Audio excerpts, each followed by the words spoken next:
Нека започнем нашето пътешествие от най-близката до Слънцето, към най-далечната планета, която бележи края на нашата Слънчева система. Меркурий.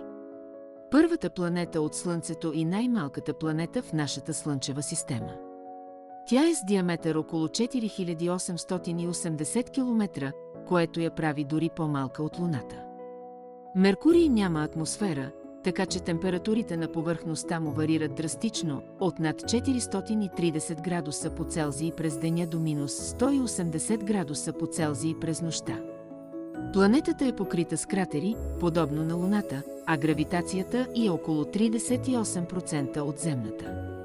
Меркурий има много кратък орбитален период, само 88 земни дни, за да обиколи Слънцето. Въпреки това, денят на Меркурий е много по-дълъг от годината му, около 176 земни дни. Планетата има много слаба магнитосфера, която не може да защити повърхността от слънчевия вятър. Меркурий няма спътници и това го прави уникален сред планетите в Слънчевата система. Изследванията на Меркурий се осъществяват основно чрез космическите мисии, като мисията Месенджер на НАСА, която обиколи планетата и предостави важни данни за нейния състав и геология. Венера. Втората планета от Слънцето е известна със своето ярко сияние. Тя е много подобна на Земята по размер и състав, но условията на повърхността ѝ са крайно различни. Атмосферата на Венера е изключително гъста и съдържа големи количества въглероден диоксид, което създава парников ефект. Средната температура на повърхността на Венера е около 460 градуса по Целзий, което я прави по-гореща от Меркурий, въпреки че Венера е по-далеч от Слънцето. Поради високото налягане в атмосферата, всяка мисия на Венера е изправена пред огромни предизвикателства. Планетата е въртяща се в обратна посока спрямо повечето планети в Слънчевата система, като денят на Венера е по-дълъг от годината й. Венера прави една обиколка около Слънцето за 225 земни дни, но и отнема 243 земни дни, за да извърши един пълен ротационен цикъл. Венера няма луни, а повърхността ѝ е покрита с вулкани и равнини, образувани от древни геоложки процеси. През последните години, чрез космическите мисии като Аксат и Венера-Д, учените се опитват да разберат повече за тази загадъчна планета. Земята. Третата планета от Слънцето е единствената известна планета, която поддържа живот.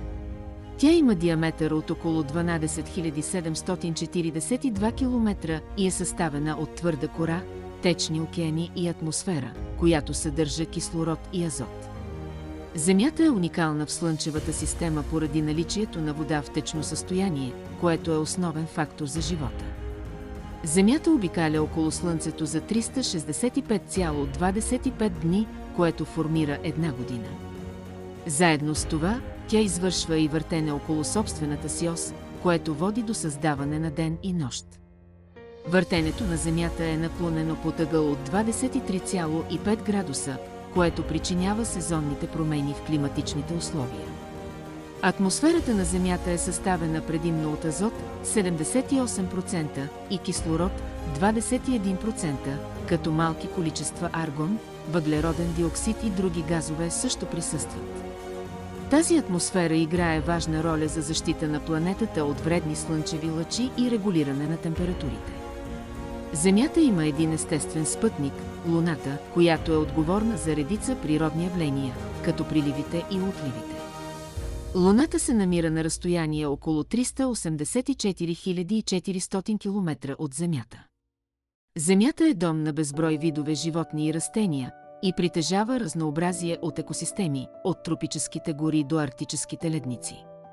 Човекът е единственият известен вид, който е способен да влияе върху планетата по толкова мащабен начин. Земята е изправена пред различни екологични предизвикателства, включително климатични промени, замърсяване и загуба на биоразнообразие. За да се осигури бъдещето на планетата, е важно да се предприемат мерки за устойчиво развитие и опазване на природните ресурси. Марс. Четвъртата планета от Слънцето е известен със своето червено оцветяване, което се дължи на железен оксид, ръжда, покриващ повърхността му. Той е известен и като червената планета. Повърхността на Марс е покрита с планини, долини, кратери и пустини. Въпреки че условията там са изключително сурови, Марс е обект на голям интерес за учените и изследователите. На Марс има две малки луни, Фобос и Деймос, които вероятно са астероиди, погълнати от гравитацията на планетата. Изследванията показват, че в миналото Марс е имал течна вода, което поражда въпросите дали някога е имало живот на планетата. В момента на Марс се извършват редица мисии, като целта е да се открият нови данни за историята на планетата и за възможността за бъдещи мисии с човешки екипаж. Ако съдържанието ви е било интересно, харесайте видеото и се абонирайте за нашия канал с камбанката. Така ще получавате известия за нови интересни видеоклипове. До нови срещи, приятели!